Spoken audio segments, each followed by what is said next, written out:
الحمد لله نحمده ونستعينه ونستغفره ونؤمن به ونتوكل عليه ونعوذ بالله من شرور أنفسنا ومن سيئات أعمالنا من يهده الله فلا مضل له ومن يضلل فلا هادي له أي فلن تجد له وليا مرشدا ونشهد أن لا إله إلا الله وحده لا شريك له هو الذي لا ضد له ولا ند له لا مثل له ولا مثيل له لا وزير له ولا كفيل له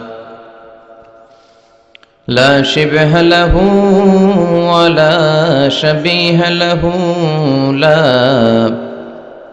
ولد له ولا والد له وهو الواحد الفرد الصمد لم يلد ولم يولد ولم يكن له كفوا أحد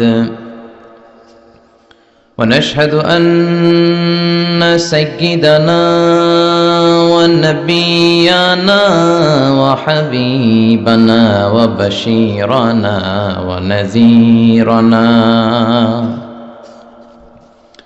وطبيبنا وطبيب أرواحنا وحبيبنا وحبيب ربنا محمدا عبد الله ورسوله أرسله بالحق بشيرا ونذيرا وداعيا إلى الله بإذنه وسراجا منيرا أما بعد فقد قال الله تعالى في كلامه المجيد وفي فرقانه الحميد أعوذ بالله من الشيطان الرجيم بسم الله الرحمن الرحيم ولقد آتيناك سبعا من المثاني والقرآن العظيم إن الله وملائكته يصلون على النبي يا أيها الذين آمنوا صلوا عليه وسلموا تسليما اللهم صل على محمد وعلى آل محمد كما صليت على إبراهيم وعلى آل إبراهيم إنك حميد مجيد اللهم بارك على محمد وعلى آل محمد كما باركت على إبراهيم وعلى آل إبراهيم إنك حميد مجيد সকল প্রশংসার মালিক কে? সব ক্ষমতার উৎস কে? কেউ যেটা পারে না পারে কে? কেউ যেটা দেখে না দেখে কে? কেউ যেটা শোনে না শোনে কে? বিশ্বাস হয় তো? যেটা কেউ দেখে না সেটা দেখে, যেটা কেউ শোনে না সেটা শোনে। তিনি সব ক্ষমতার আধার, সবচাইতে শক্তিশালী, সব রাজার বড় রাজা, মহারাজা, ঠিক কিনা? আমাদের যার অন্তরে যত জ্বালা যন্ত্রণা আকাঙ্ক্ষা এগুলোকে পূর্ণ করতে পারে একজন সত্তা, তিনি কে? হাদিসে কুদসিতে আল্লাহ বলেন, তোমরা যদি পৃথিবীর সবাই মিলে কোনো বিশাল এক ময়দানে দাঁড়িয়ে দুহাত তুলে ফরিয়াদ করো আর বলো, আল্লাহ আমাকে এটা দাও, ওটা দাও, নারী দাও, গাড়ি দাও, বাড়ি দাও, সব দাও। আল্লাহ একের পর এক পৃথিবীর সব মানুষের সব চাওয়াগুলোকে যদি পাওয়াতে রূপান্তরিত করে সবও যদি দিয়ে দেয়, আল্লাহর ধন ভাণ্ডারের 1 ইঞ্চিও কমবে না। এজন্য চাইতে হবে একজনের কাছে, তিনি কে? সে আল্লাহর জন্য আমরা সবাই পড়ছি আলহামদুলিল্লাহ। আওয়াজ করে পড়েন, রব্বানা লাকাল হামদ হামদান কাসীরান তাইয়িবান মুবারাকান ফি ইয়া রাব্বি লাকাল হামদু কামা ইয়ানবাগি লিজালালি ওয়াজহিকা ওয়া আযীমি সুলতানিকা লাকাল হামদু বিল ঈমান লাকাল হামদু বিল ইসলাম লাকাল হামদু বিল কুরআন। আপনারা খিতা খররা বালানি জিয় আলহামদুলিল্লাহ। আজকের আলোচনার বিষয় মসজিদ।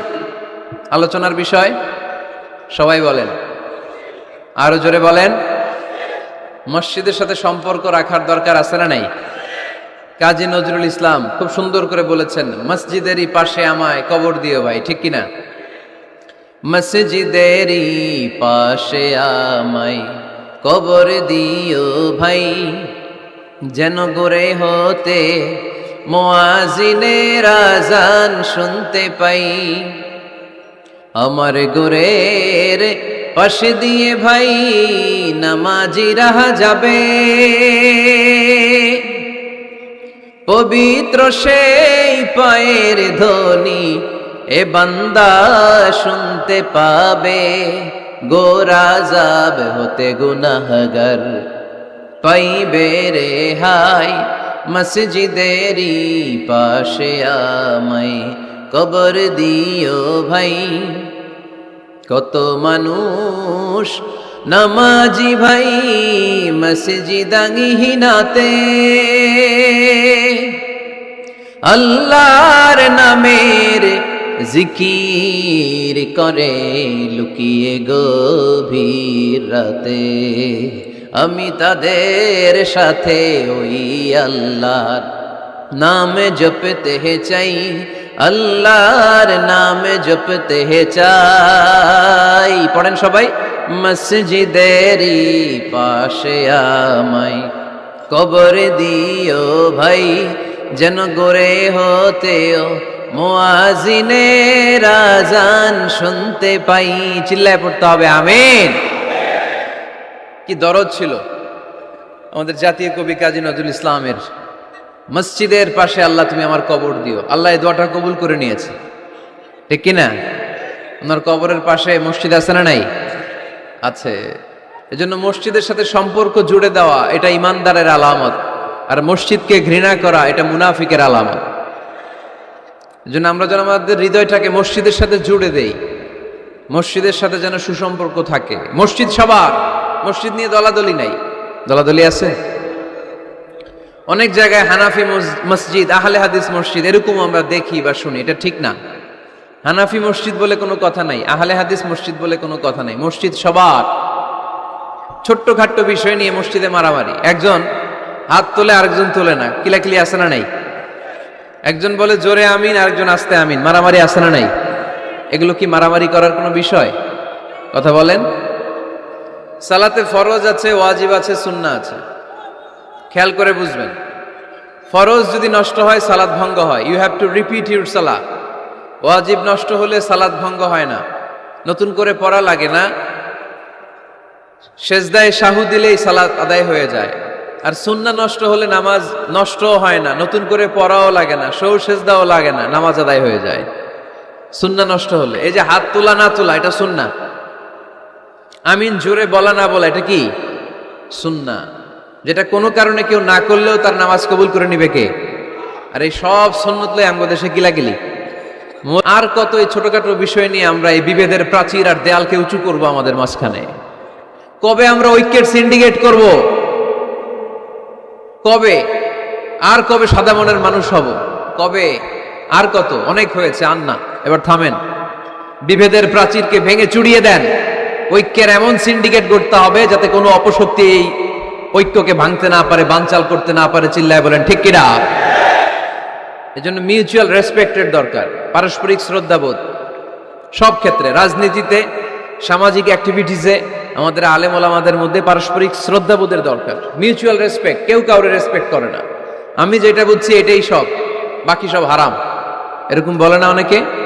এরকম যেন না করি। তাহলে মসজিদ সবার, মসজিদ আল্লাহর হাবিব সাল্লাল্লাহু আলাইহি ওয়াসাল্লাম খ্রিস্টানদেরকে মসজিদে ঢুকতে দিয়েছেন, আর আমরা মুসলমান ভাইয়ের জন্য মসজিদে তালা ঝুলাই দেই, আছে না নাই? আল্লাহর হাবিব সাল্লাল্লাহু আলাইহি ওয়াসাল্লাম কোথাও গেলেই প্রথমে মসজিদ বানাতেন। কি বানাতেন? মসজিদ বানাতেন। মক্কা থেকে হিজরত করে মদিনায় আসলেন, কোবায় থাকলেন কয়েক সপ্তাহ। কোবা পল্লীতে তিনি মসজিদ বানালেন, মসজিদ কোবা। ওখানে প্রতি শনিবার কেউ যদি অজু করে ওখানে যে 2 রাকাত নামাজ পড়ে, একটা কবুল উমরার সওয়াব আল্লাহ তাআলা তার আমলনামায় দিয়ে দেয়। মসজিদে কোবা বানালেন। তারপরে মদিনায় এসে মসজিদে নববী বানালেন আল্লাহর হাবিব সাল্লাল্লাহু আলাইহি ওয়াসাল্লাম, মসজিদে নববী। এটা ছিল আল্লাহ রাসূল সাল্লাল্লাহু আলাইহি ওয়াসাল্লামের বৈশিষ্ট্য। কোথাও গেলেই তিনি মসজিদ বানাতেন। মসজিদে নববী, হায় রে, এখন তো কত সুন্দর মসজিদ আমরা দেখি, আমরা যে সালাত পড়ি। আল্লাহর হাবিব সাল্লাল্লাহু আলাইহি সাল্লামের সময় মসজিদে নববী কি এরকম ছিল? কথা বলেন। ফ্লোর ছিল বালুর ফ্লোর। কিসের ফ্লোর? আমাদের মসজিদের ফ্লোর কিসের? টাইলস। আর আল্লাহ রাসূল সাল্লাল্লাহু আলাইহি ওয়াসাল্লামের মসজিদে নববীর ফ্লোর কিসের? কথা বলে না। তো আওয়াজ করে উত্তর দেন না কেন? কষ্ট হচ্ছে? দুপুরে খাইছেন না সবাই? কেন খান নাই কেন? রোজা রাখছিলেন? হ্যাঁ, ফজর বাদে আইছি। আচ্ছা ঠিক আছে, ঠিক আছে। আচ্ছা আচ্ছা, সাউন্ড নাই, কথা শোনা যায় না? তো এটা শুনলা কেমনে? জিজ্ঞেস করলাম কথা শোনা যায় না, কয় না। তো এটা শুনলা কি করে? মানে অল্প শোনা যায়, তাই তো? একটু পরে আমার বিদায় ঘন্টা বাজবে, আমি চলে যাব। এই তোমরা ডিস্টার্ব করতে করতে আমার সময় শেষ। তোমরা ডিস্টার্ব করলে তোমাদের লস, আমি আমার টাইমের 1 মিনিটে বেশি যেতে পারবো না, কারণ এখানে আসরের সালাতের আজান শুরু হয়ে যাবে, এরপরে কোনো কথা নাই। আর বক্তব্য লম্বা করা এটা বেদাত। এই বেদাতকে আমি সুন্নাতের মধ্যে আনতে চাচ্ছি। একটা সময়ে খুতাবুকুম তাবিলা সালাওয়াতুকুম কাসীরা, আল্লাহর হাবিব সাল্লাল্লাহু আলাইহি ওয়াসাল্লাম বললেন, কিয়ামতের একটা আলামত, কিয়ামতের আগে তোমাদের বক্তব্য হয়ে যাবে লম্বা, সালাত হয়ে যাবে খাটো। সালাতের পরে তাসবিহ পড়তে চায় না লোকজন, ব্যস্ত, মহা ব্যস্ত, সুপার বিজি। কোত্থেকে আসলে এই ব্যস্ততা? আপনি রবের সাথে মুনাজাত, না যাই ইউনাজি মুনাজাত, আপনার রবের সাথে একাকী নীরবে কথা বলতে মনে চায় না আপনার? তাই তো তাড়াহুড়ো কিসের? ধীর স্থির হন, একটু স্থির হন, একটু মনোদৈহিক প্রশান্তি অর্জনের চেষ্টা করেন। সব সময় ব্যস্ত, ধাক্কাধাক্কি, উচ্ছৃঙ্খলা, এগুলো আমাদেরকে শেষ করে দিয়েছে। এজন্য লম্বা চোরা বক্তব্য ঠিক না। বক্তব্য শুনতে আমাদের ভালো লাগে, আমল করতে ভালো লাগে না। বক্তব্যটা শেষেই সিগারেট ধরায়, আছে না নাই? মাহফিল শেষেই বিড়ি ধরায়, কয় চমৎকার ওয়াজ করছে হুজুরে। ওয়াজটা সেরকম হয়েছে, অনেক কণ্ঠ সুন্দর হুজুরের। এতদিন ইউটিউবে দেখছি, আজকে সরাসরি দেখাইছি, আছে না নাই? তো কি লাভ হয়েছে? লাভটা হয়েছে কি? এই যে মাহফিল শেষে বিড়িটা ধরাইলেন আর গেলেন, কোনো লাভ হয় নাই। এগুলো থেকে বেরিয়ে আসতে হবে। বছরের পর বছর আমাদেরকে শেখানো হয়েছে একভাবে, কেউ এই পরিবর্তনের আওয়াজ তোলে নাই। আওয়াজ আপনাকে তুলতে হবে। আওয়াজ তোলার জন্য এত মানুষ লাগে না, আপনি একাই যথেষ্ট। আপনি দাঁড়ান না সামনে, দেখবেন আপনার সামনে কেউ টিকে থাকতে পারবে না, ঠিক কিনা? কিন্তু আপনার শক্ত সিদ্ধান্ত লাগবে, পরিবর্তনের জন্য শক্ত মানসিকতা লাগবে, যে আমি পরিবর্তন করতে চাই। We have to change. যুগ জামানা পাল্টে দিতে চাই না অনেকজন। এক মানুষই আনতে পারে জাতির জাগরণ।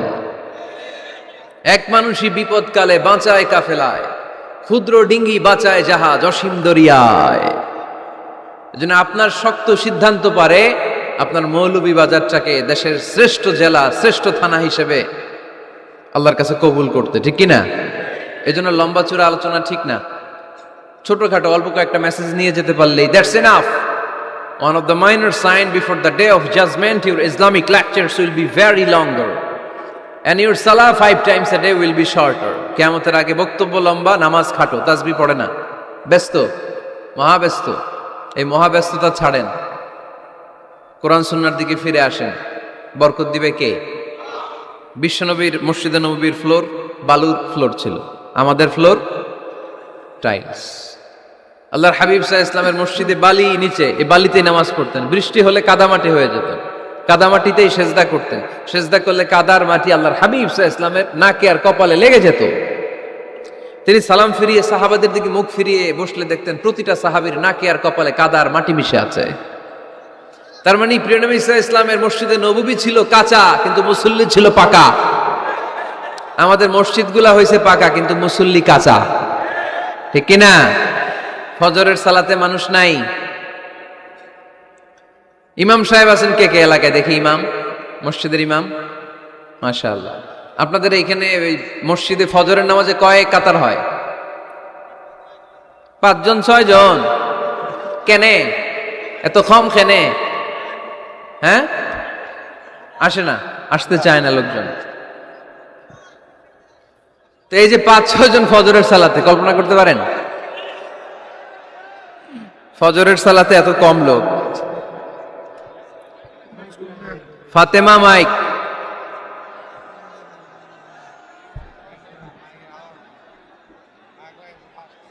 কি হইল মাইকের?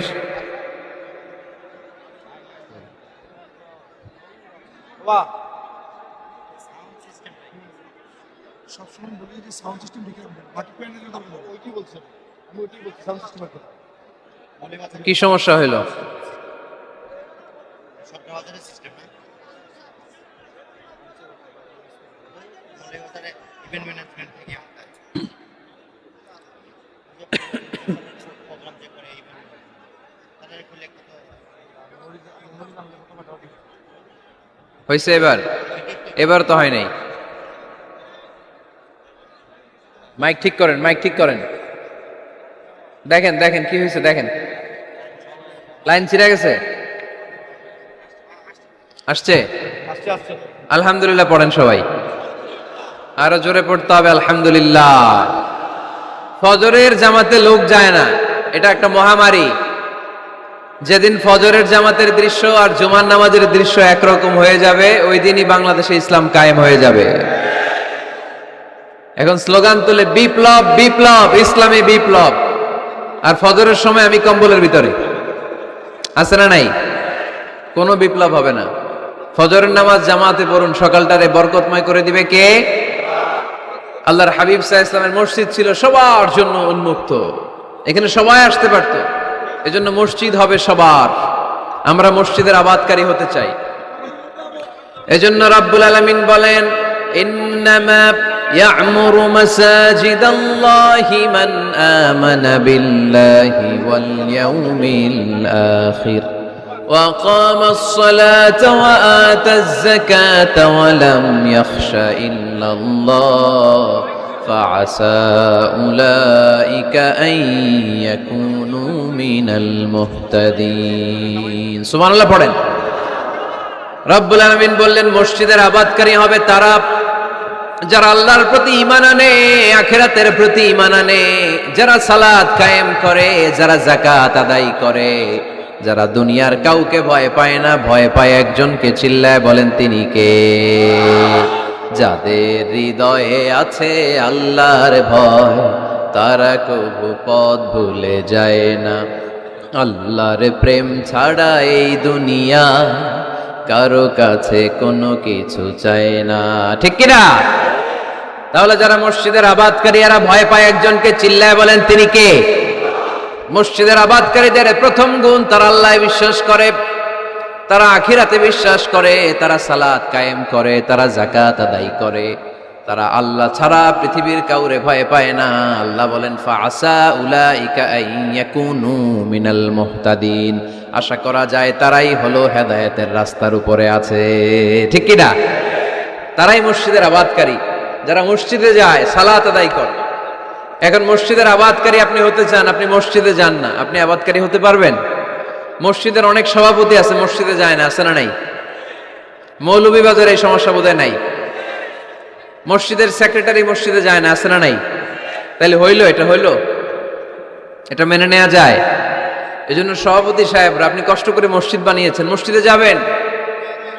এই কথা বলেন কেন? এত দিকে বিশৃঙ্খলা হইলে কেমন হবে? বসেন আর অল্প কয়েক মিনিট।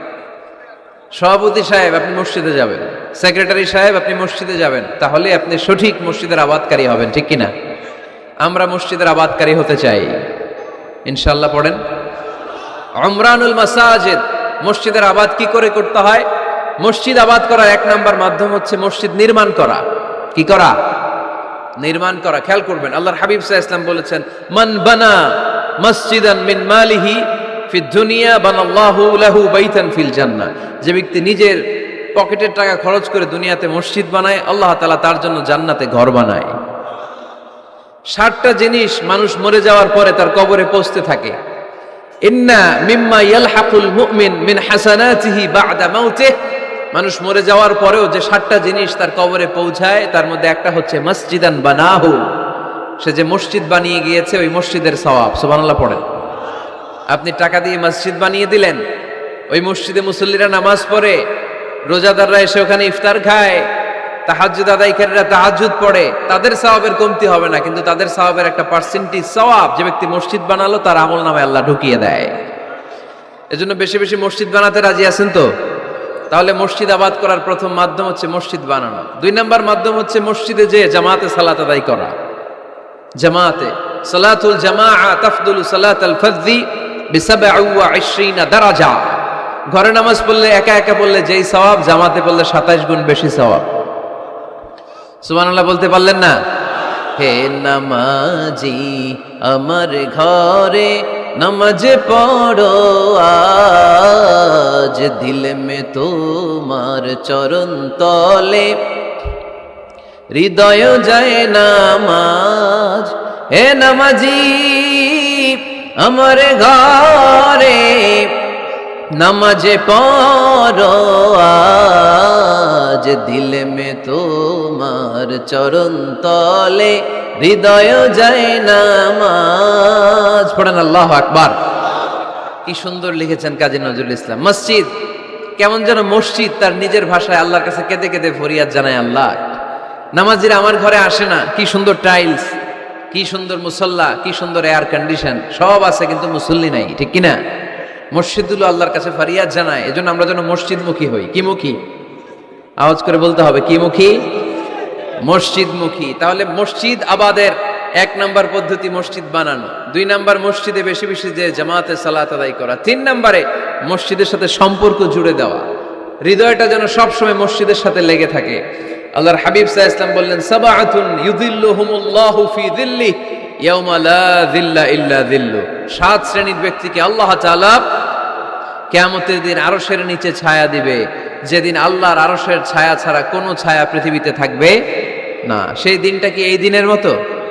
কিয়ামতের দিনটা আজকের এই দিনের মতো হবে?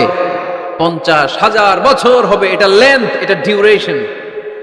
কাআন সাফসাফা লা তারা ফিহা ইওয়াজা ওয়ালা আমতা, লেভেল প্লেইং ফিল্ড, তামার জমিন। একটু কল্পনা করেন তো ওই দিনটা কত ভয়ঙ্কর। বাবা ছেলেরে চিনবে না ওই দিন, ছেলে বাবারে চিনবে না, স্ত্রী স্বামীকে চিনবে না, স্বামী স্ত্রীকে চিনবে না, পীর সাহেব মুরিদ চিনবে না, মুরিদ পীর সাহেবকে চিনবে না, নেতা কর্মীকে চিনবে না, কর্মী নেতাকে চিনবে না। হায় হায়, ইয়া নাফসি বলে কাঁদবে। সূর্যটা মাথার কাছে চলে আসবে, সূর্যের তাপে মাথার মগজগুলো গলে গলে নাকের ছিদ্র আর কানের ছিদ্র দিয়ে টপ টপ করে বেয়ে বেয়ে পড়বে। তৃষ্ণায় মানুষগুলো পাগল পাড়া, জিহ্বাটা বের হয়ে নাভি পর্যন্ত ঝুলতে থাকবে। সেদিন সবাই পাগলের মতো ছুটতে থাকবে, কোনো ছায়া নাই আল্লাহর আরশের ছায়া ছাড়া। আল্লাহর হাবিব বললেন, 7 শ্রেণীর ব্যক্তিকে আল্লাহ তাআলা আরশের নিচে ছায়া দিবেন। এর মধ্যে 1 শ্রেণীর ব্যক্তি, রাজুলুন কলবুহু মুআল্লাকুন বিল মাসাজিদ, ওই ব্যক্তি যার হৃদয়টা সবসময় আল্লাহর মসজিদের সাথে লেগে থাকে। মসজিদের সাথে যার হৃদয় লেগে থাকে তাকে আরশের নিচে ছায়া দিবে কে? এজন্য মসজিদের সাথে যেন আমাদের হৃদয়গুলো লেগে থাকে। অনেকেই দেখবেন এত ভালো নামাজে, জোহর পরে টেনশন করে আসরটা কই পড়বো, আসর পরে চিন্তা করে মাগরিবের সময় আমি কোথায় থাকবো, মাগরিবের সময় টেনশন, ইস এশাটা হয়ে গেলেই তো শেষ। এরকম লোক আছে না নাই? এদেরকে সেই কঠিন ভয়াবহ দিনে আরশের নিচে ছায়া দিবে কে? তারপরে মসজিদ আমাদের 4 নাম্বার পদ্ধতি, মসজিদকে পরিচ্ছন্ন রাখা, মসজিদকে ঝাড়ু দেয়া। মসজিদকে যারা পরিষ্কার করে তাদের হৃদয়ের যন্ত্রণা দূর করে দেয় কে? সাইয়েদনা ইব্রাহিম আলাইহিস সালাম এবং ইসমাঈল আলাইহিস সালামকে আল্লাহ তাআলা আদেশ করেছেন, তাহহিরা বাইতিয়া লিত-তাইফিনা ওয়াল আকিফিনা ওয়ার রুকআইস সুজুদ। হে ইব্রাহিম, ইসমাঈল, বাপ বেটা দুইজন মিলে মসজিদ ঝাড়ু দাও। কি ঝাড়ু দাও? মসজিদেরি ঝাড়ু বড়দার, ও কামারে হাত শোনো আমারে মুনাজাত। পড়েন, শোনো শোনো ইয়া ইলাহি আমারে মুনাজাত, শোনো আমারে মুনাজাত। পড়েন আমিন। মসজিদ ঝাড়ু দেওয়া মসজিদ আবাদের অন্তর্ভুক্ত। আপনারা কেউ কোনোদিন মসজিদ ঝাড়ু দিয়েছেন নাকি? কে কে দিয়েছেন দেখি? সবাই মসজিদের খাদেম? মাশাআল্লাহ। আমিও দিছি মসজিদ ঝাড়ু, অনেক দিছি। মাশাআল্লাহ, আল্লাহ তুমি কবুল করো। যাদের হৃদয়ে বড় জ্বালা, ফ্যামিলিতে সুখ নাই, শান্তি নাই, তারা হৃদয়ে প্রশান্তি আনতে চাইলে এতিমখানায় যাবেন, এতিমের মাথায় হাত বুলিয়ে দিবেন, এতিমের মুখে খাবার তুলে দিবেন। আপনার হৃদয়টারে নরম করে দিবে কে? আল্লাহর ঘর মসজিদে যাবেন, নিজ হাতে মসজিদটারে একটু পরিষ্কার করে দিবেন, আপনার জীবনটারে উজালা করে দিবে কে? তাহলে এগুলো করার মাধ্যমে আমরা মসজিদের আবাদ করতে চাই। আমরা মসজিদের আবাদকারী হতে চাই কি চাই না? আল্লাহর ঘর মসজিদ আবাদ করার মতো শ্রেষ্ঠ কাজ পৃথিবীতে হতে পারে না। এই মসজিদের কিছু আদব আছে, আল্লাহ রাসূল সাল্লাল্লাহু আলাইহি ওয়াসাল্লাম বলেছেন এই আদবগুলো মেনটেন করে যেন আল্লাহর ঘর মসজিদের সাথে আমরা ব্যবহার করি। মসজিদের এক নম্বর আদব হচ্ছে মসজিদে ওযুর সাথে প্রবেশ করা। কিসের সাথে? ওযু করে পরিচ্ছন্ন হয়ে মসজিদে প্রবেশ করা। এজন্য অপবিত্র অবস্থায়, গোসল ফরজ, এরকম অবস্থায় মসজিদে ঢোকা যাবে? কথা বলেন, ঢোকা যায়? যেই নারীদের মাসিক চলতেছে, মেনস্ট্রুয়েশনাল পিরিয়ড চলতেছে, ওই নারীদের পক্ষে মসজিদে ঢোকা জায়েজ আছে? নাই। তাহলে এটা হলো এক নাম্বার আদব। মসজিদে ঢোকার সময় কি করে ঢুকবো? ওযু করে। আওয়াজ করে বলেন, কি করে ঢুকবো? ওযু করে। দুই নাম্বার আদব হচ্ছে মসজিদে যাওয়ার সময় সবচেয়ে ভালো জামাটা পরে যাব, সবচেয়ে ভালো পাঞ্জাবিটা পরে যাব। জানতো আপনারা? না সবচেয়ে সিরাটা পরে যাব? হ্যাঁ, অনেকের নামাজের জন্য একটা পুরান জামা আছে, সিরা পাড়া, এদিকে হাত উঠালে দিতে দেখা যায়, আছে না নাই? সবচেয়ে সিরা পাড়াটা রাখে নামাজের জন্য, কপাল পোড়া। আর সুন্নাতে খাতনার অনুষ্ঠানে গেলে মাশাআল্লাহ লেহেঙ্গা গায়ে দিয়ে যায়, আছে না নাই? না, আপনি ইবাদতের জন্য সবচেয়ে সুন্দর জামাটা রাখবেন।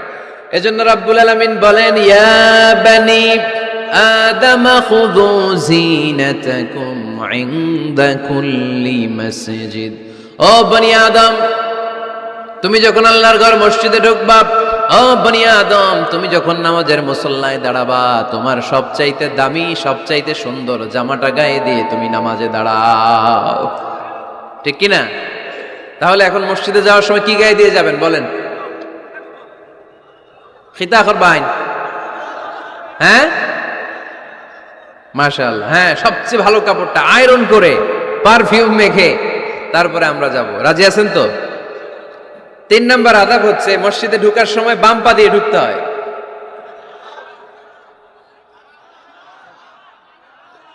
কোন পা? আরো জোরে। এদেরকে গুতা মারা লাগে, নাইলে আওয়াজ বাড়ে না। এরকম ভলিউম টাইট করতে হয়, ভলিউম হাই করলে আর পরে বাড়ে, এমনি বলতে চায় না। আর ঘটনা কি? হ্যাঁ, খায় নাই। বদরের যুদ্ধ হয়েছিল রমাদানে, কোন সাহাবী খায় নাই, না খাইয়া একেবারে সাইজ করে দিছে কাফেরদেরকে। আমরা না খেলেও আমাদের হৃদয়ে ইমানি শক্তি আছে না নেই? এই তো বোঝা যাচ্ছে ইমানি শক্তি আছে। এতক্ষণ আছিল কই? তো মসজিদে ঢোকার সময় কোন পা দিয়ে? এগুলো মনে থাকে আমাদের? ভুলা যাই আমরা, খেয়াল থাকে না তো এগুলা। এত কিছু মনের মধ্যে রাখলে এগুলো মনে থাকবে কেমনে? মসজিদে ঢোকার সময় কোন পা? আরো জোরে। বেরোয়ার সময় কোন পা? মনে থাকবে? মসজিদে যখন ঢুকবেন ডান পা দিয়ে ঢুকবেন, আর দোয়া পড়বেন, আউযু বিল্লাহিল আযীম ওয়া বিওয়াজহিল কারীম ওয়া সুলতানিহিল কদীম মিনাশ শাইতানির রাজীম। বিষ্ণু সাল্লাল্লাহু আলাইহি ওয়াসাল্লাম বললেন, যে ব্যক্তি মসজিদে ঢোকার সময় এই দোয়াটা পড়বে, শয়তান আফসোস শুরু করে। সে বলে, হায় হায়, আজকের দিনের জন্য, সারা দিনের জন্য তো তুই আমার ওয়াসওয়াসা থেকে বেঁচে গেলি। আজকের সারা দিনের জন্য তোরে আমি হারালাম, আজকের সারাটা দিন আল্লাহর পক্ষ থেকে প্রোটেকশন নিয়ে তুই বেঁচে গেলি। আজকের জন্য যা, কালকে তোরে আমি ধরবো। এজন্য এই দোয়াটা পড়ার দরকার আছে না? আউযু বিল্লাহিল আযীম ওয়া বিওয়াজহিল কারীম ওয়া সুলতানিহিল কাদীম মিনাশ শাইতানির রাজীম। 4টা বাক্যের দোয়া। মুখস্থ করতে কষ্ট হলে যে ইউটিউবে চলে যাবে আজকেই, ওখান থেকে শুনে আপনারা মুখস্থ করে নেবেন, এই দোয়াটা পড়বেন। তাহলে ওই দিনের জন্য শয়তানের ওয়াসওয়াসা, টেম্পটেশন, প্রভোকেশন থেকে আপনি আল্লাহ তাআলার প্রোটেকশনে চলে গেলেন। সুবহানাল্লাহ পড়েন। তারপর আল্লাহর হাবিব বললেন, ঢোকার আগে আমারে সালাম দাও। পড়বেন, আসসালামু আলাইকা আইয়ুহান নাবিয়্যু ওয়া রাহমাতুল্লাহি ওয়া বারাকাত। এই 2টা জিনিস যখন করে ফেললেন, তখন ডান পা দিয়ে পড়বেন, আল্লাহুম্মা আফতাহ লি আবওয়াবা রাহমাতিক। সুবহানাল্লাহ পড়েন। আল্লাহুম্মা আফতাহ লি, ও আল্লাহ আমার জন্য তুমি খুলে দাও আবওয়াবা রাহমাতিক, তোমার রহমতের দরজা। তার মানে মসজিদে ঢুকলে রহমত পাওয়া যায় কি যায় না? মসজিদে ঢুকলে পাওয়া যায় রহমত, মসজিদের বাইরে রহমতের কথা আল্লাহ বলে নাই। মসজিদের ভিতরে রহমত। কোথায় রহমত? কোথায়? মসজিদের ভিতরে রহমত আছে না? তার প্রমাণ, মসজিদে ঢুকলেই শান্তি লাগে কেমন জানি, আর ঘুমে ধরে। মসজিদে ঘুমাইছেন কারা কারা দেখি? সবাই ঘুমাইছেন? আরে আমি কত ঘুমাইছি। জুমার নামাজের সময় যে কি ঘুম আসে, আসে আসে কমন পড়ছে, একেবারে কমন পড়ে গেছে। ঘুম আসে কারণ রহমত, রহমতের ঝিরি ঝিরি বাড়ি ধারা আল্লাহ তাআলা আরশের উপর থেকে নাজিল করতে থাকে। আর এই রহমতের কারণে হৃদয়টা প্রশান্ত হয়ে যায়, অনেকের ঘুমও চলে আসে, ঠিক কি না? এজন্য আল্লাহুম্মা আফতাহ লি আবওয়াবা রাহমাতিক, ও আল্লাহ তোমার রহমতের দরজাগুলো আমার জন্য খুলে দাও। এই দোয়া পড়লে রহমতের দরজা খুলে দেয় কে? আবার মসজিদ থেকে যখন বের হবেন তখন কোন পা দিয়ে? জোরে বলেন। বাম পা দিয়ে কি পড়বেন? আল্লাহুম্মা ইন্নী আসআলুকা মিন ফাদলিক, ও আল্লাহ তোমার কাছে আমি তোমার পক্ষ থেকে ফদল চাই, মানে রিজিক চাই। রিজিক দেওয়ার মালিক কে? তার মানে খুব সোজা সাপটা কথা হচ্ছে, মসজিদের ভিতরে পাওয়া যায় রহমত, আর বাইরে পাওয়া যায় ফদল বা রিজিক। বাইরে পাওয়া যায় কি? রিজিক। মসজিদের ভিতরে রিজিক আছে। তার মানে সারাদিন মসজিদে বসে থাকলে রিজিক মিলবে? নামাজের সময় নামাজ পড়তে হবে, কাজের সময় কাজ করতে হবে। এটাই হচ্ছে ইসলামের বিধান। নামাজের সময় নামাজ, কাজের সময়। আমি প্রশ্ন করবো, আওয়াজ করে উত্তর দেন। নামাজের সময়, কাজের সময়, নামাজের সময়, কাজের সময়। এটা মনে থাকবে। এজন্য আল্লাহ বললেন, ফাইদা কুদিয়াতিস সালাতু ফান্তাশিরু ফিল আরদি ওয়াবতাগু মিন ফাদলিল্লাহ। যখন তোমাদের সালাত শেষ হয়ে যায়, আল্লাহর রিজিক অন্বেষণের জন্য আল্লাহর জমিনে তোমরা ছড়িয়ে যাও। নামাজের সময় আসবেন, নামাজ শেষ বের হয়ে যান। ফান্তাশিরু ফিল আরদ, জমিনে ছড়িয়ে পড়ো। নামাজ শেষ, চেয়ারম্যান সাহেব চলে যাবে ইউনিয়ন পরিষদের ভেতরে, ছাত্ররা চলে যাবে হাই স্কুলে, মেম্বার অফ দ্য পার্লামেন্ট চলে যাবে সংসদে, সেনাবাহিনীর লোকেরা চলে যাবে ক্যান্টনমেন্টে, ব্যবসায়ীরা চলে যাবে তাদের বাজারে, সিএনজি ওয়ালারা সিএনজি নিয়ে ব্যবসা শুরু করবে, রাস্তায় নেমে যাবে, চিল্লায় বলেন ঠিক কিনা? এটাই ইসলামের বিধান। নামাজের সময় নামাজ, কাজের সময়। আচ্ছা, তাহলে প্রথম সুন্নাত পেলাম, পবিত্র হয়ে ঢুকবো, ভালো জামা পরে ঢুকবো 2 নাম্বার। 3 নাম্বার, ঢুকার সময় কোন পা? বের হওয়ার সময়। 4 নাম্বার, মসজিদে ঢুকেই 2 রাকাত। মসজিদে ঢুকে কয় রাকাত পড়েন আপনারা? তাহিয়াতুল মসজিদ। মসজিদে আপনি ওয়েলকাম জানাবেন, ঢুকেই 2 রাকাত পড়বেন, ওযু করলেই 2 রাকাত। আল্লাহর হাবিব সাল্লাল্লাহু আলাইহি ওয়াসাল্লাম মসজিদে নববীতে জুমার খুতবা দিচ্ছেন। খুতবা চলাকালীন সময়ে এক সাহাবী এসে মসজিদের মধ্যে বসে পড়লেন। আল্লাহর হাবিব সাল্লাল্লাহু আলাইহি ওয়াসাল্লাম সাহাবীরে বললেন, দাঁড়াও। সাহাবী দাঁড়ালেন। আল্লাহর নবী জিজ্ঞেস করলেন, কেন বসে বললা? 2 রাকাত পড়ছো নাকি? সাহাবী বলে, পড়ি নাই। বিশ্বনবী বললেন, তাহলে তাড়াতাড়ি 2 রাকাত নামাজ পড়ে বসে যাও। সুবহানাল্লাহ পড়েন। 2 রাকাত পড়ো নাই তো পড়ো, দাঁড়াও, তারপরে বসো। দেখেন, খুতবা চলাকালীন সময়ে আমাদের খতিবরা কখনো খুতবা থামায়? কথা বুঝেন নাই? জুমার খুতবা আপনারা শুনেন না? খুতবা চলতেছে, ওই মুহূর্তে ইমাম সাহেবরা কখনো খুতবা থামায়? মাঝখানে কোনো ঝামেলা হলে থামায় না। প্রথম খুতবা শেষ, বসে, তারপরে দ্বিতীয় খুতবা। খুতবার মাঝখানে কোনো থামাথামি নাই। কিন্তু আল্লাহর হাবিব সাল্লাল্লাহু আলাইহি সাল্লাম কেমন খতিব ছিলেন দেখেন। আল্লাহর হাবিব সাল্লাল্লাহু আলাইহি সাল্লামের খুতবা দেওয়ার স্টাইল এন্ড অ্যাটিটিউড এবং আমাদের খুতবা দেওয়ার স্টাইল এন্ড অ্যাটিটিউড আল্লাহ রাসূল সাল্লাল্লাহু আলাইহি ওয়াসাল্লামেরটা কত প্রাণবন্ত ছিল। আল্লাহ রাসূল সাল্লাল্লাহু আলাইহি ওয়াসাল্লাম সোসাইটি ওরিয়েন্টেড একজন পার্সোনালিটি ছিলেন, সমাজের মানুষ কেন্দ্রিক, খুব সামাজিক ছিলেন আল্লাহ রাসূল সাল্লাল্লাহু আলাইহি ওয়াসাল্লাম। তিনি দেখলেন একজন বসে পড়ছে, উনি খুতবা থামায় দিলেন, জুমার খুতবা থামায় বললেন, এই নামাজ পড়ছো না, পড়ো 2 রাকাত পড়ো। আবার খুতবা শুরু করলেন, সুবহানাল্লাহ পড়বেন না? একবার তিনি খুতবা দিচ্ছেন, দেখলেন আল্লাহ রাসূল সাল্লাল্লাহু আলাইহি ওয়াসাল্লামের 2 জন নাতি হাসান আর হুসাইন রাদিয়াল্লাহু তাআলা আনহুমা, ছোট্ট মানুষ, কাতারের ভিতরে ঢুকে কোন সাহাবী টুপি টান দেয়, কারো পাগড়ি ধরে টান দেয়, একজন এদিকে দৌড় দেয়, আরেকজন ওদিকে দৌড় দেয়, মসজিদে একটা ডিস্টার্ব হচ্ছে।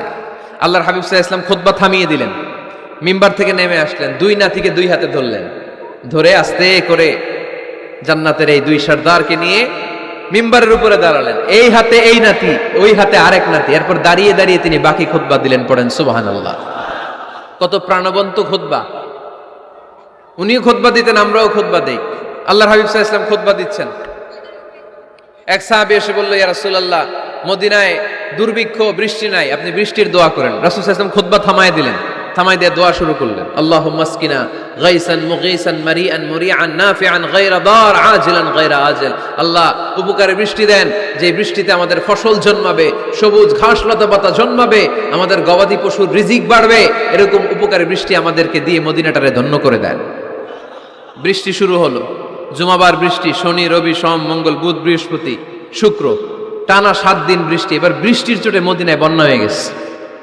এতদিনে দুর্ভিক্ষ, এতদিনে কি, এখন বৃষ্টির বরকতের দোয়া করছে, বৃষ্টিতে এবার বন্যা। যেই সাহাবী বৃষ্টির জন্য দোয়া করতে বলেছিলেন, পরের জুমাবারের খুতবার সময় এসে ওই সাহাবী বলেন, ইয়া রাসূলুল্লাহ, আবার খুতবার মাঝখানে, ইয়া রাসূলুল্লাহ, আর বৃষ্টির দরকার নেই, আর দরকার নেই, এবার বৃষ্টি বন্ধের দোয়া করেন। আল্লাহর হাবিব সাল্লাল্লাহু আলাইহি ওয়াসাল্লাম খুতবা থামিয়ে আবার বন্ধের দোয়া, আল্লাহুম্মা হাওয়ালাইনা ওয়ালা আলাইনা, হে আল্লাহ আমাদের চারিদিকে দেন, মদিনাতে আর বৃষ্টির দরকার নেই। চিল্লায় পড়েন সুবহানাল্লাহ। এজন্য খতিব হবে এরকম প্রাণবন্ত খতিব। সমাজে কি চলে, কি ক্রাইসিস, কি সংকট, ইয়াংরা কোন সমস্যায় ভোগে, আমাদের রাজনৈতিক অঙ্গনে কি সমস্যা, আমাদের অর্থনৈতিক অঙ্গনে কি সমস্যা, আমাদের সামাজিক অঙ্গনে কি সমস্যা, আমাদের পরিবারগুলোর ভেতরে কি ঝামেলা, প্রত্যেকটা কথা মসজিদের মিম্বার থেকে আসার দরকার আছে না নাই? আল্লাহর হাবিব সাল্লাল্লাহু আলাইহি ওয়াসাল্লাম এভাবেই সমাজকে ঠিক করে দিতেন। 2 রাকাত মসজিদে ঢুকে আজকে থেকে আমরা পড়ব। মসজিদে ঢুকলেই কয় রাকাত মনে থাকবে না ভুলে যাবেন? তারপরে আল্লাহর হাবিব সাল্লাল্লাহু আলাইহি ওয়াসাল্লাম বলেছেন, খবরদার কবরের উপর মসজিদ বানিও না। কবরস্থান একদিকে, মসজিদ আর একদিকে, কিন্তু বাংলাদেশে মসজিদের সাথে কবর মিলানো আছে না নাই? ছোট্ট একটা মসজিদ, কিন্তু এত বড় বাবার কবর আছে না নাই? এগুলো করবেন না আপনি। আগে হবে মসজিদ, পরে কবরস্থান। যেমন মসজিদে নববী হয়েছে আগে, তারপরে বিশ্বনবীর কবর এখানে আছে না নাই?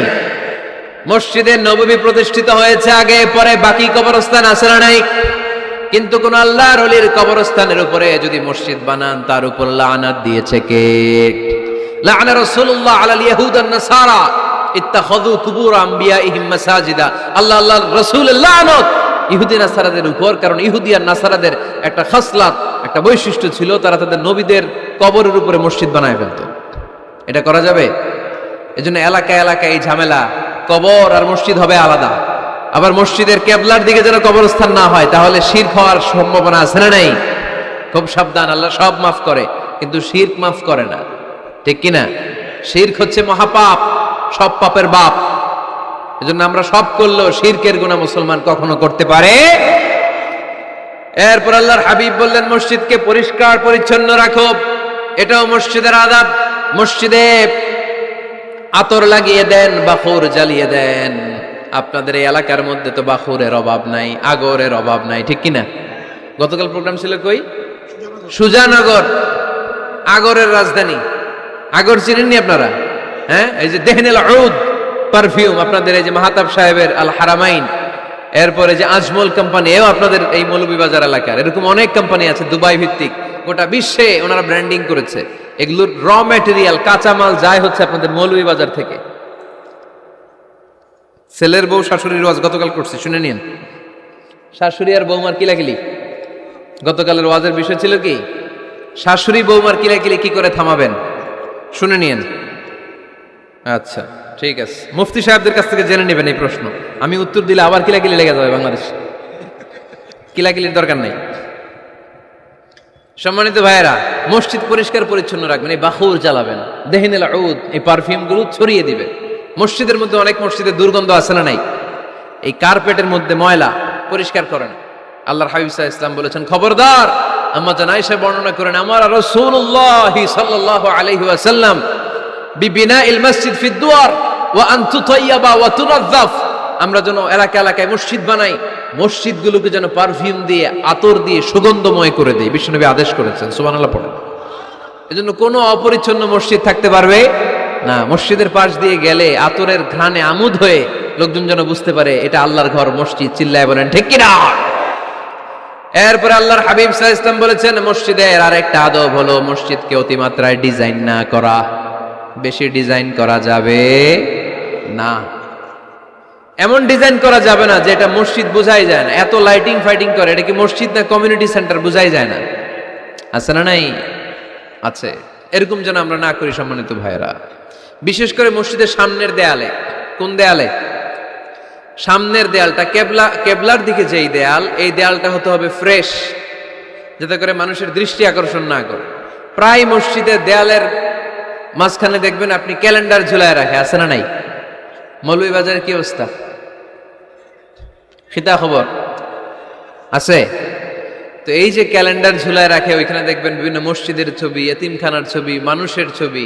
তো মানুষ নামাজে পড়ে আবার ওগুলোও তাকায়, আছে না নাই? প্রথম কাতারে পরে ওইখানে কি লেখা এগুলো পড়ে, তার ডিস্টার্ব হচ্ছে না? এই মুসল্লির দৃষ্টি যাতে অন্যদিকে না যায়, এটা খেয়াল রাখতে হবে। যদি পারা যায়, মসজিদের সামনে কোনো ঘড়ি টড়ি চলবে না। ঘড়ি মসজিদের পেছনের দেয়ালে, সময়সূচি পেছনের দেয়ালে, সব পেছনে। সময় কয়টা বাজে ওটা ইমাম দেখলেই চলবে, ইমাম এভাবে দেখে নিবে, আপনারাও দেখে নেবেন। কিন্তু সামনের দেয়ালটা যত সিম্পল করা যায়। আল্লাহর হাবিব সাল্লাল্লাহু আলাইহি ওয়াসাল্লাম নামাজ পড়া অবস্থায় সামনে এমন কিছু রাখতেন না যেটার দ্বারা আল্লাহর হাবিব সাল্লাল্লাহু আলাইহি ওয়াসাল্লামের সালাতে মনোযোগ অন্যদিকে চলে যায়। আমরা যখন সালাত পড়ি, যদি অন্যদিকে তাকাই, ফেরেশতার মাধ্যমে আল্লাহ একটা ডাক দেয়, বলে আকবিল, এই বান্দা ফিরে আয়, তোর নজর থাকা দরকার সিজদার জায়গায়, ফিরে আয়। আপনি আবার যখন অন্যদিকে তাকান, আল্লাহ বলে ফিরে আয়, সিজদার দিকে তাকা। আপনি আবার যখন ঘড়ির দিকে তাকান, আল্লাহ বলে আকবিল, ফিরে আয়, সিজদার দিকে তাকা। আপনি যখন আবার অন্যদিকে তাকান, তখন আল্লাহ বলে লা হাজাতা লি ইলা সালাতিক, তোর এই নামাজের দরকার আমার নাই। নাউজুবিল্লাহ পড়বেন না? তোর এই নামাজের দরকার আমার নাই। অজু করে কষ্ট করে যাকে খুশি করার জন্য আপনি সালাতে দাঁড়ালেন, উনি যদি বলে এই নামাজের দরকার নাই, তা কার জন্য নামাজ পড়লেন আপনি? কথা কি বুঝতে পেরেছেন? এই জন্য এলাকার গণ্যমান্য ব্যক্তিবর্গ আছে, আমাদের চেয়ারম্যান সাহেব আছে, আরো অন্যান্য বিজনেস ম্যাগনেটরা আছে। আপনারা মসজিদ যখন নির্মাণ করবেন, সামনের দেয়ালটা যত সাদামাটা হতে পারে ততই ভালো। এমনকি জায়নামাজের মধ্যে এখন কাবা ঘরের ছবি আছে না নাই? আছে না? কি মুসলমান আমরা! নিজের কাবারে নিজে লাথি মারি নামাজের আগে, মনের অজান্তে নিজের কাবাকে নিজে লাথি মারছি। এরকম জায়নামাজ ব্যবহার করা নিষেধ। চিল্লায় বলেন ঠিক কিনা? সাদা ফ্রেশ জায়নামাজ বাজারজাত করেন, আপনাদের সিদ্ধান্তই ওনাদের ব্যবসা বয়কট হয়ে যাবে। আপনারা যদি এখন থেকে মসজিদের মিনারা আর কাবা ঘরের যে প্রতিকৃতি বা ছবি, এরকম ছবি সম্বলিত জায়নামাজ কিনা বন্ধ করে দেন, এদের মার্কেট থাকবে? কথা বলেন। কালকে থেকে আমরা জায়নামাজ কেনার সময় ফ্রেশ জায়নামাজ কিনবো। কোন মসজিদ, কোন মিনার, আমাদের কাবা ঘরের ছবি সম্বলিত কোন জায়নামাজ কিনা যাবে? আওয়াজ করে বলেন, যাবে? যাবে না। এগুলো হচ্ছে মসজিদের আদাব। এগুলো রক্ষা করে মসজিদে ঢোকার দরকার আছে না নাই? পৃথিবীতে 3টা মসজিদ সবচাইতে শ্রেষ্ঠ মসজিদ। কয়টা? আওয়াজ করে বলেন না। 1 নাম্বার মসজিদুল হারাম, ফাওয়াল্লু উজুহাকুম শাতরা, যেখানেই তোমরা নামাজ পড়ো না কেন মসজিদের হারামের দিকে হয়ে নামাজ পড়ো।